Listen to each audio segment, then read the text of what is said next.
Clean water from the air. That's our Techstination. Joining us from Kara Water, K-A-R-A, is CEO and founder Cody Soodeen. Hi, Cody. Hey, Fred, how are you? Terrific. Well, give us an overview of what Kara Water is all about. For sure. Well, thanks for having me on.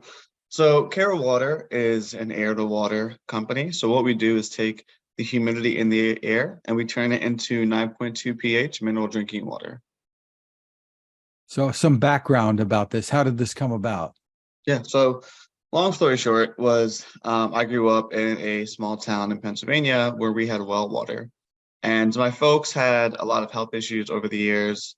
And fast forward a little bit, they come to find out from a doctor that they had very high levels of bacteria in their system. And the source of that was coming from our well water. So that meant our well water had very high levels of bacteria in it. And since then, they stopped drinking the tap water or the well water and just drank bottled water. They just had no trust in it anymore. Fast forward again to college, I went to university for architecture. And while studying architecture, I learned about this little beetle that lives in the driest desert in the world. And the way that it survives is it climbs up on top of a sand dune. It'll perch itself towards the wind. And as the wind hits the shell of the beetle, it'll capture the moisture in the air. And as the moisture on the shell starts to accumulate, it'll do a handstand and then drink the water off its own back. And that's how it survives. So when I saw this, I just thought to myself, wow, why don't we drink water from the air? It's locally available, it's everywhere, and it's abundant. So I started to research the shell of the beetle and understood how it captured the water and thought to myself, well, we had this problem where we only drink bottled water. What if we had something that we can make that could make drinking water from the air? And that was kind of the inception of Kara Water. Very interesting. You have a product on the market now called Kara Pure. Yep, we do. We launched in December 21, and we did our soft launch, and we did our full launch at CES January 5th this year. So tell us how this is different. People might say, well, it sounds like a dehumidifier to me, but you're much more than that. So give us the description here of how this works and how it is different. Sure. So like I said, the same concept of that beetle, right? That's a natural phenomenon. It doesn't need, that beetle doesn't have electricity running through it. It's just capturing water on its shell. We use the same concept. We don't use what you have in a typical dehumidifier. Dehumidifiers use refrigerants and a compressor, right? To cool the air to a dew point where then it captures the water and condensation.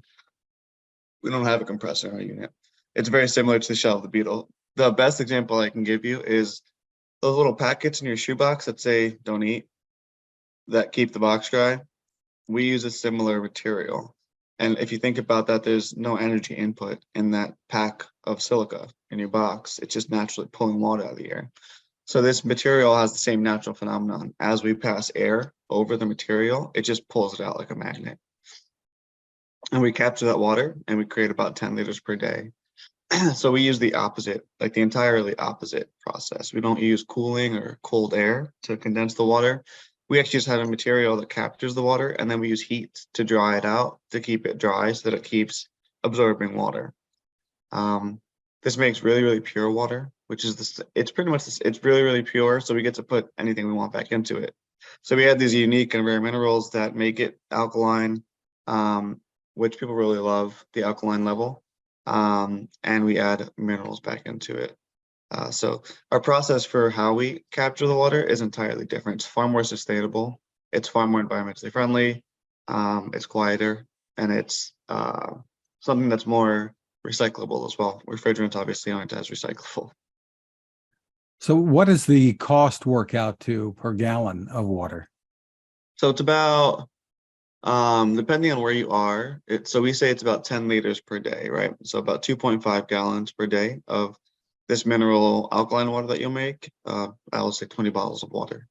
It comes out to about, depending on your kilowatt hour, it'll be between 20 cents and 60 cents a gallon.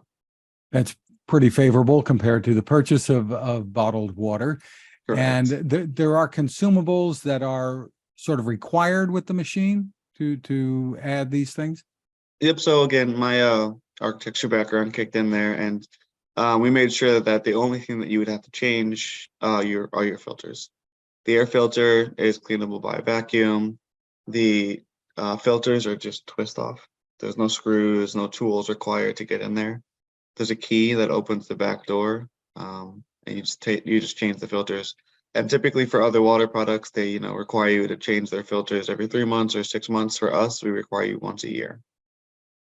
Once a year, you replace the filter. What about the mechanism for adding? You were talking about adding alkalinity and other minerals. Are there? Yeah, so same thing. That comes with the filter set. So it's a mineralizer. It's in the form of a filter.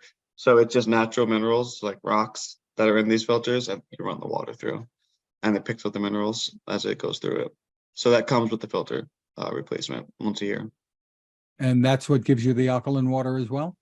Yeah, so think of it like a river running over rocks. It's picking up minerals, same concept, and it picks up the minerals that make it alkaline. And what does that cost to replace the filter system each year?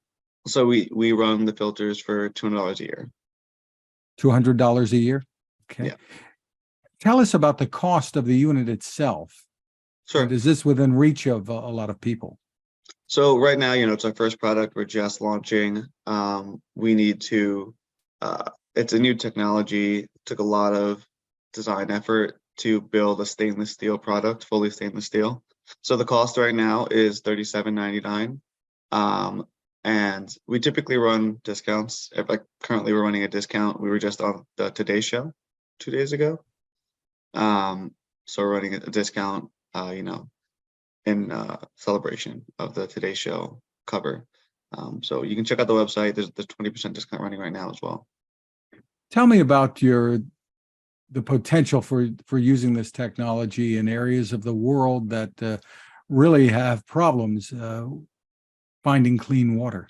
Yeah, I think what my approach here is that we understand that the best way to help people in a large capacity is not just through donation, but through having the financial means to do so. So we do believe that we'll have this unit as a first model that we can launch at a higher price point. And as we develop the company and grow, I'll be able to develop a more affordable unit that is going to be used for third world. In addition, before we get there, because I'm hugely interested in social impact, and understanding how we can help people from the start. Like, long story short, I actually started this company as a nonprofit when I first started years ago, but then everyone convinced me to make the company a for-profit company. And I didn't want to do it for the longest time, but I understood that, after I looked at like the whole Tesla model, I was like, he wouldn't be where he was with the amount of impact he's made with EVs across the world if he didn't make a profit and was able to make more products and improve them. And in my head, it clicked. It was like, profit can drive your purpose. If you have the funds to do it, you can help a lot more people. So we'd have a smaller, more affordable version as we grow. But before that, right now, what we're doing at an impact level is, this is like my favorite partnership that we have. There's a company called Ocean Bottle, and they have this reusable bottle that has a sensor in it. And every time you fill that bottle with water, it records that bottle being filled to 500 ml or 1 liter, whatever it is, and it will send it to like a database, has Wi-Fi. And for every liter poured into that bottle, they will tell someone in a third world country to go pick up a plastic bottle from a beach, an ocean, a town, or a city, and they'll pay them to do so. We've partnered with them so that every liter poured from our unit will be recorded, because we have Wi-Fi, so we can push updates, and sent to a database that we've poured. Say we've poured 500,000 liters for the year or the quarter with all the units that we have out in the market. We'll pay them to go pay people in third world countries to pick up a plastic bottle from an ocean, beach, town or city, and like I said, pay that person in that country. And we'll also record that information on the screen so you can see your direct impact of how many plastic bottles are being picked up in a third world country. And their goal is to end plastic bottle pollution. So you'll see your direct impact on your screen. So that's what we're working on now. And we as a company take on the cost to pay for that, not the customer. Very, very interesting. So the availability of this is now people can go out and purchase this. Tell me about Yeah, it. they can go out and purchase it just directly from our website at www.carawater.com. And like I said, we're running a 20% discount right now. And that's live on the website. You can see it, what the discount code is. And we will be in, well, yeah, print directly from our website right now. We really just launched fully on January 5th. We launched when we got the Times Best. When we had Times Best last November, Times Best inventions, we had launched our commercial sales. Right. And we should mention that you have awards from both the Consumer Technology Association, CES, and Time Magazine for innovation here. So what's next for you? You have this out on the market now, and how pervasive do you think this can become over time? You know, as we continue to grow and bring more value and raise the awareness of this type of technology, we hope that, you know, it's the same concept as the EVs. We hope that our reliance on groundwater can be lessened through the application and technology of air to water. You know, as we grow as a country, as a population, the demand on groundwater is just getting more and more intense. And you know, it's no longer a third world issue to have contaminated water or lack thereof, right? Like look at Lake Mead, it's at record lows it's never been before, right? That's definitely a signal that there's going to be water issues in the country pretty soon. And some places are already feeling that, right? California is always in drought. Um, When there so are low humidity levels, does this still work? Or it still works. Yep. You'll get the yield will vary for sure, depending on the humidity. For example, I have it at my folks' house, and they live in the Northeast in the Poconos in Pennsylvania, and they have about between 16 and 21% humidity at all times because they're running the heat because it's cold. And it took about, I would say, 48 hours to fill up the whole tank at that low humidity. So they got about 5 liters per day. For them, that's more than enough. You know, so that's pretty low humidity to even get it. It actually outperforms what we think it would in low humidities, which is great. and does it lower the humidity in the room? About 5%. That's the most that I've seen. So in the summer, you're not going to use this as a dehumidifier necessarily, but I guess If it's in like a small, we prefer that it's in a larger space, but we tried our best not to make it a dehumidifier. That's not the real goal of this, right? right. Absolutely. And the water itself, how good is the water that you're getting as a result?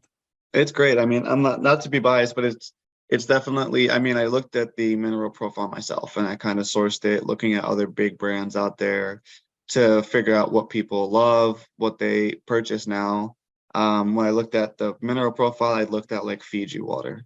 And I was like, well, Fiji's really, I don't really have a light palate to water like some people do. They can tell like this is Fiji or this is da da da, this is tap water. But Fiji does taste very smooth. And when you look at the reason, it has a very high silica content, well, high mineral content in itself. So it has a good taste. So I looked at those minerals, sourced those, and then I wanted something really smooth. And I've been to Iceland before one time, and I remember how smooth the water was there. And it's because it's very high in silica. It's like beer. So we have a very high silica content, and those minerals that we have in there, I wanted to get to a level of like 9+ pH, so typical to Essentia, so that we can get say like, you know, this is even better than that in pH level. So we got to a 9.2 pH with the minerals that it picks up as it runs through. So it's really high quality water. That's terrific. So for more information, where can people go? They can go to carawater.com. They can check us out on YouTube at Carawater or Instagram. There's tons of content out there on all media outlets that you could think of. I think I just saw we're on Forbes in Japan yesterday, which has been amazing, just snowball effects in CES. So yeah, they can check us out there, get more information. YouTube is definitely pretty great because we have tons of videos. very like open. We talk about the whole company, the product, the team, all of it. Terrific. Karawater.com, Kara water.com. Cody Soodeen, thank you so much for spending time with us. Yep. You're welcome. Thanks for having me.